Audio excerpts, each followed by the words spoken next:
Hello and welcome to CTV News Across Canada for Tuesday, December 16th. We've got the top local stories from coast to coast. Stories that affect you and the country. Thanks for joining us.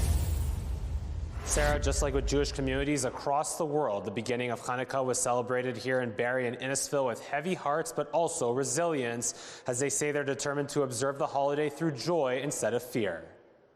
The terrorists chose to do this on Hanukkah, and they chose to do this at a public menorah lighting. To me, it seems clear that their intention was to instill fear. Rabbi Zev Kaplan from Chabad Innisfil with a strong message. Our most natural response is that this year's Hanukkah celebrations are not only going to continue, but we are going to increase and do everything in a greater measure. Rabbi Kaplan will be leading a ceremony to light candles for the second night of Hanukkah tonight at Innisfil Town Square. Locals and city officials are expected to gather in large numbers at that event and a ceremony taking place at Barrie City Hall. Mayor Alex Nuttall saying anti-Semitism has to stop. As a city, we stand beside those who are targeted by terrorism, those who are targeted by hate.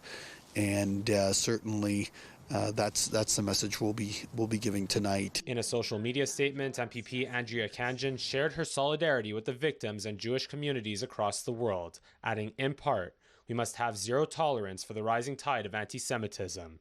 I join leaders in reaffirming our absolute commitment to confronting this hatred wherever it rears its head." MP John Broussard added online that light will always prevail over darkness. On this difficult day, may the lights of Hanukkah radiate in communities and hearts in Barrie and Innisfil, across Canada and around the world. From an enforcement standpoint, South Simcoe Police confirmed they will be upping patrols around Hanukkah ceremonies and places of worship. Obviously, this is a terrible event that's taken place, across a long distance from Innisfil. But the impact is felt by many in our community, and it's important that people do feel safe. Barrie police say that they will be actively attending and patrolling the city's ceremony. Added security measures are going to be at these events, of course. But our message to the terrorists has to be that we are not going to be defeated and we are going to be victorious. The Innisfil ceremony already got underway, and the Barrie ceremony is in the midst of getting started here at City Hall. For now, I'm Mike Lang. Sarah, I'll send it back to you. Police cruiser is parked outside the Jewish Community Center in London. It's become an all too common sight each time a high-profile act of anti-Semitism occurs around the world, according to Dean Lavie, Executive Director of Jewish London. The rise in anti-Semitism, the normalization of Jew hatred in our society, inevitably leads to Jews being murdered. London's Jewish community is devastated as Hanukkah events take place across the community in wake of Sunday's deadly attack in Australia. Lavie says it comes at a time when people of Jewish faith are already feeling targeted. This has been a very hard 2 years for the Jewish community. We see in London and across the country that anti-Semitism has shot up dramatically. In London, the police reporting, the hate reporting data just came out, and it shows that Jews in London are 35 times more likely to suffer a hate incident than the average Londoner. Police Chief Ty Trong issuing a statement on social media saying our hearts go out to those impacted by the senseless violence. LPS continues to work with provincial, national, and international law enforcement partners to monitor events. Intelligence guides us on how we're going to deploy and helps us position how we're going to respond from a reactive model to a proactive model. You will see more police officers visibly present in the Jewish community and in places of worship and at events throughout the city. In the meantime, Rabbi Mendel Gurkow says it's important to continue celebrating Hanukkah, especially in light of the tragedy. The message of Hanukkah, the menorah standing right behind me, every night throughout Hanukkah we light another candle, increasing in light. And the menorah is specifically lit after dark, because the message of Hanukkah is that a little bit of light goes a long way in illuminating darkness. Brian Bicknell, CTV News. She was our angel. She was our everything. Two parents mourning the loss of their 3-year-old daughter. My heart hurts more than I can bear. I love you and always and forever, my sweet baby girl. A little girl who died only days ago in a collision in Cambridge. This is about preventing another family from standing where we are today and having to go through this horrific pain. Last Thursday, Shea says she and her daughter, who was in her stroller at the time, were struck by a vehicle as they were walking near the Westgate Center Plaza on Cedar Street. The young girl was rushed to hospital with life-threatening injuries and later died. Shea was taken to hospital with serious injuries. She has since been released from care. The driver, a 75-year-old Cambridge man, was not injured. Police say the investigation is ongoing. We're speaking today not out of rage, but out of love for our child and concern for public safety. Flowers, stuffed animals, and handwritten notes lined Cedar Street in memory of the young girl. At the request of the family and in keeping with Indigenous cultural practices, the child is not being named. CTV News is also not identifying the child. For the next year, we won't say her name because we want her to continue her journey with Creator. We want her to be able to move on and be in peace. Indigenous leaders with the healing of the 7 generations held a sacred fire ceremony outside the daycare the child attended. The ceremony concluded Monday morning with a closing gathering, bringing together family, friends, and community members. We usually start a sacred fire and we have it going for about 4 days, and this is to help that spirit pass on. The parents are also calling for tougher road safety laws. At this point, Waterloo Regional Police haven't commented on a cause or any potential charges related to the case. As support continues to flood in, her parents say they want her remembered not for how she died, but for how she lived. Your smile lit up our world and you'll be deeply missed. We'll remember your laughter, your curiosity, your sassy side.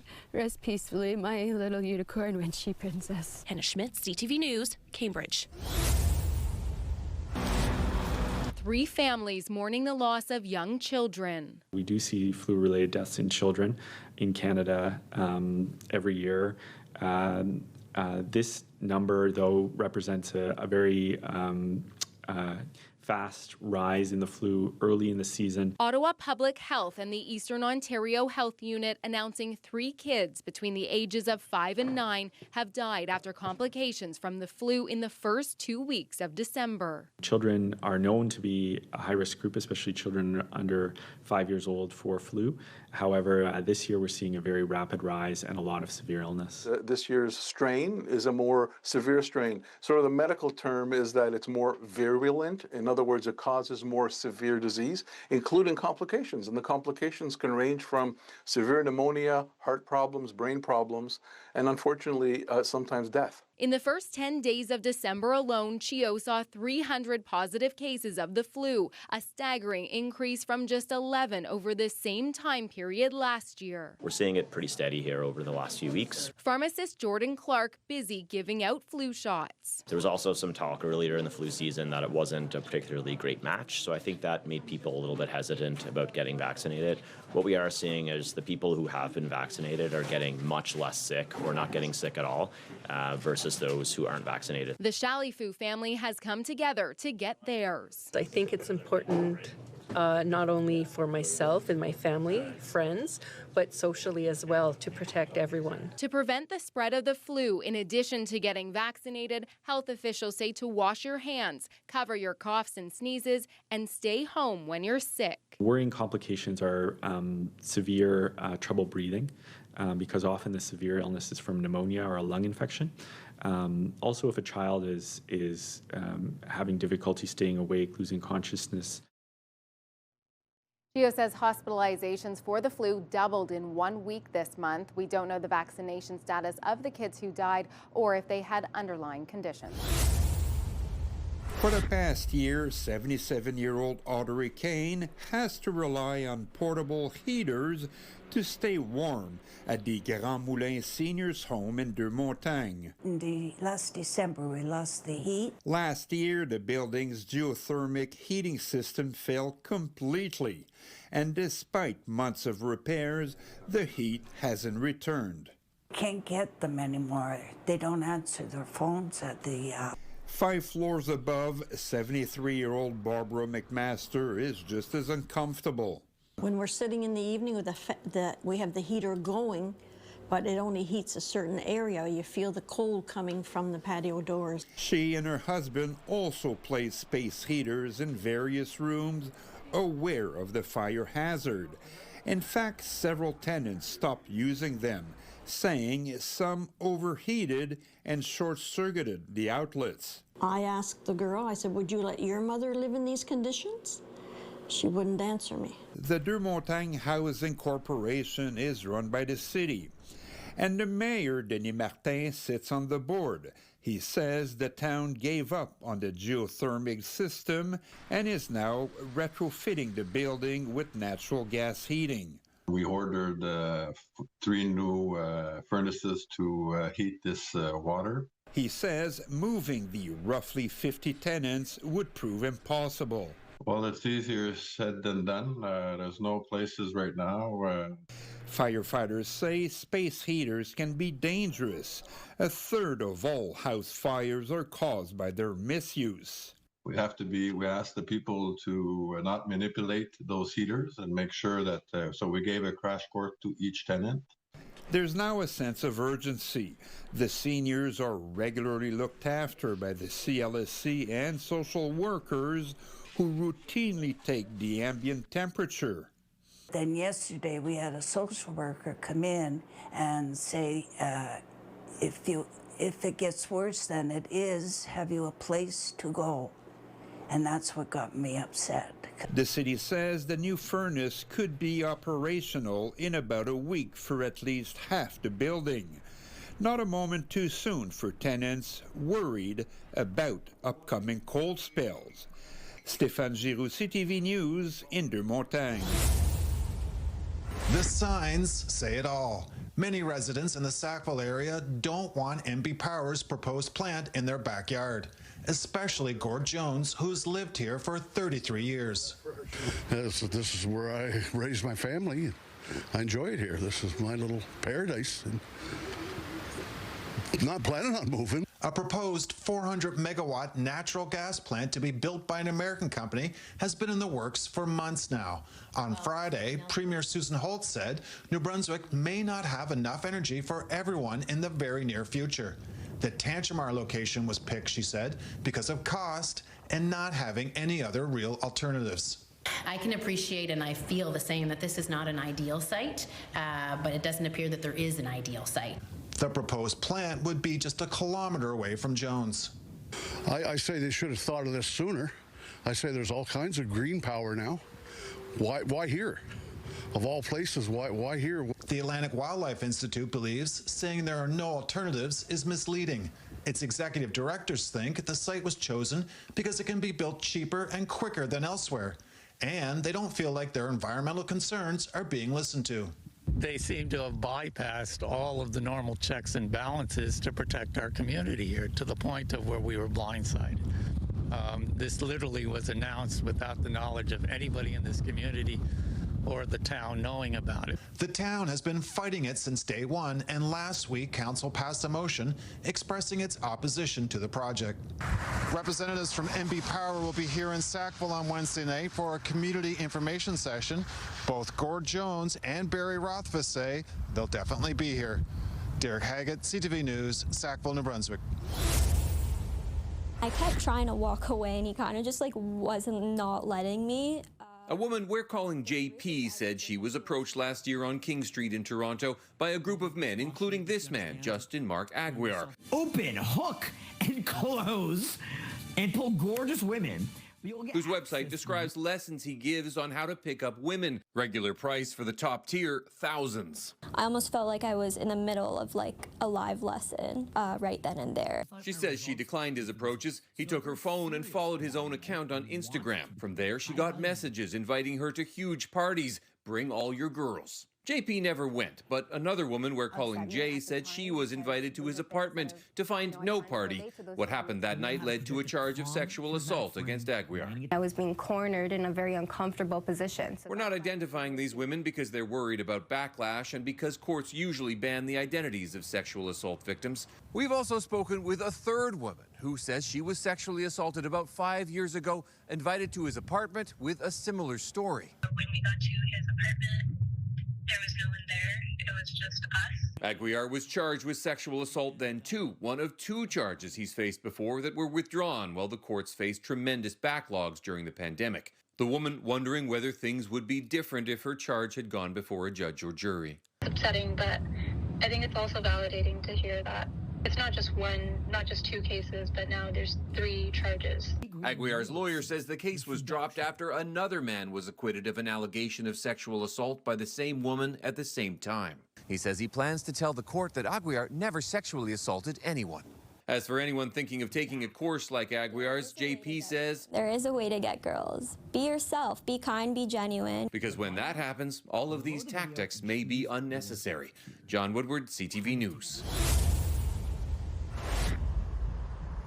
Timmins Council has endorsed this location as the preferred site for a permanent encampment for people who are homeless. It's about a 13-kilometer drive west from City Hall on Highway 101. Those who work to support unhoused people say they're frustrated and angry with the decision. It goes against all, peer-reviewed, evidence-based research. It goes against everything that our community has learned when we've brought in expert consultants around homelessness or addictions or mental health. It goes against everything that people who are living in poverty and people who access homelessness services are saying they need. The core services are downtown. We're downtown. This is a safe space for folks. And to put folks away from what their support system is just setting up for more failure and causing a lot more harm. Sarita says DIY Community Health Timmins was left out of the site selection process. I was left in the dark. I think most service providers were left in the dark. The few opportunities we did have to voice our opinions, they were ignored. Those directly impacted are scared the encampment will be so far away from the city's core. Coming from a person that's been human trafficked and I've been in that kind of situation, you're asking, what if it was your daughter and you were sending your daughter out there alone at night? As you can see, no sidewalk. Yesterday, 2 groups walked from the mutual aid site to the proposed location, one during the day and one at night. They wanted to show what a vulnerable person would have to experience along the way. It was treacherous. It was scary. Because why? Because one slip of a vehicle in the wintertime, black ice, doesn't matter. Someone will get hit and someone will die. None of us would have been able to do it if we were carrying all of our belongings. In a recent interview with the mayor of Timmins, Michelle Boileau said the site was project ready. One of the benefits to this site was the readiness of the site. So the fact that it was ready to have modular facilities moved on to the location, zoning and planning requirements would be easier to get through. And so with it being, a project-ready site, we're hopeful that we'll be able to have more appropriate shelter options in a matter of months. Decision makers now await approval on the location from the province. In the meantime, DIY Community Health Timmins asks people to advocate on its behalf by contacting their local, provincial, and federal representatives. People will die trying to access the site. People will die at the site. And people will die if they try and leave the site. Lydia Chubak, CTV News, Timmins. I'm tired of hearing politicians talk about the issue when they're not talking to the families. Jody Nesbitt's 31-year-old son is living on the streets as his mental health illnesses and subsequent addictions have taken hold of his life. To have no shoes and be wearing a winter coat in 100-degree weather, that's not somebody that's able to make up their mind and make a choice on whether to be treated or not. Over the last decade, Nesbitt has been dismissed by doctors, ignored, or not even consulted. He took him off of a community treatment order, and within 2.5 months, he was homeless. Nesbitt now has Unifor's Ontario Council backing her fight to give families more say in how their loved ones are treated and how their workplaces navigate the trauma at home. We're struggling because we've been up all night. There's been police at our doors, or our loved one has come to our doors. We're being asked by psychiatrists or hospital officials, well, maybe if he could come home. They don't know what we've been through. They don't know what risks we've already made. Susan Fulmer knows what it's like to be dismissed by doctors and police. They're like, oh, no, he's fine. 2 hours later, he was threatening to put an electric toothbrush through my eye socket. Her son Tyler was living on the streets and suffering from drug-induced psychosis. You can only get met by those roadblocks so many times before you throw your hands in the air and say, I'm going to be the kind of parent I never wanted to be, and I'm going to walk away.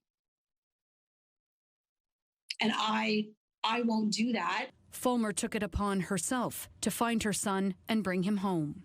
He is clean and sober and has been he just celebrated his 1 year. So that's fantastic.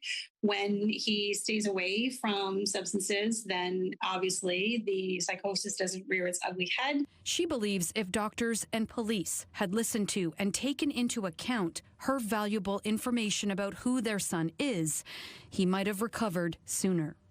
We could help keep these people safe, which in turn keeps the public safe, which is why the laws were created in the first place. Jody Nesbitt is organizing a town hall meeting for January 17th for family members of people who are either living on the streets and struggling with mental health and addictions or both. She's reluctant to reveal the location and time because she wants families to feel comfortable sharing their stories. So if you email Nesbitt, she will connect with you to give you the details. Her email is on the screen now. And Stephanie, we will include it in our online website coverage of this story as well. If people want to reach out and they want to get together to share their lived experience.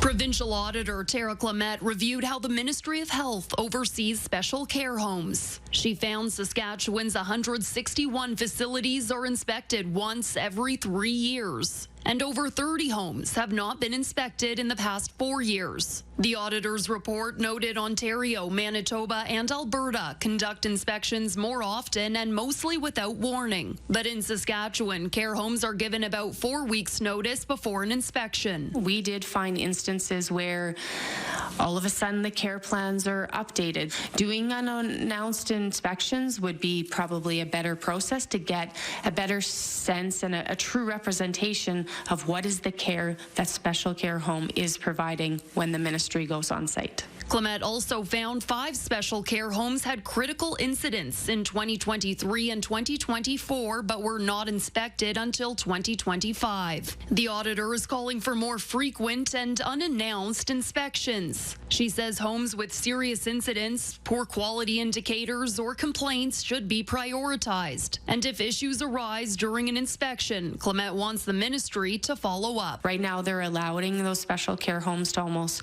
self-report and say, we've fixed everything that you've asked us to. We would expect the ministry should go back and confirm that is the case. The Ministry of Health says it values the auditor's recommendations and is making the changes suggested, creating a risk-based inspection model, conducting more unannounced inspections with follow-ups, and reporting the results publicly. Laurel Woodward, CTV News, Saskatoon.